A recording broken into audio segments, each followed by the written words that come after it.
Orbiston Viaduct is part of the CP6 framework. We did a series of scour protection works, rope access works, structural repairs and masonry works for the structure, which involved a substantial amount of temporary works and civil works through local authority land. I've been here about 6 years at the Story, and this is one of the most challenging projects I've took on board due to the location of the works and getting materials to and from the work site. It was very challenging. Once we started, we had to put in the flumes and all the pipe work. We've done the works in 2 individual stages. Everything went very well.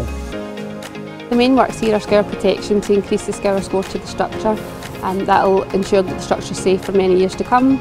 We've also done some spandrel ties which help to secure the structure, and some handrail and painting to the structure. We're planting over 125 trees which will contribute towards our biodiversity and sustainability targets, while also giving back to the local community. We have planted a selection of native trees. We have downy birch, silver birch, hazel, and we have an oak.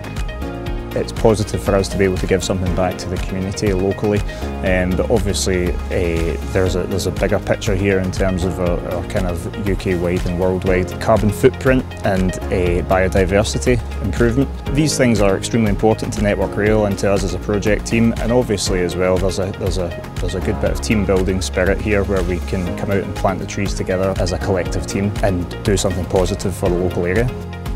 So most recently with Story, I've got a package of 3 scour works that we've been doing, Orbiston being one of them.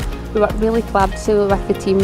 We've got a good working relationship with the on-site team as well. We've worked with some of the team over a number of years, and it's always really good to keep that relationship going, keep the same people on site, the understandings there of what the goals of Network Rail and Story are, and jointly deliver these jobs.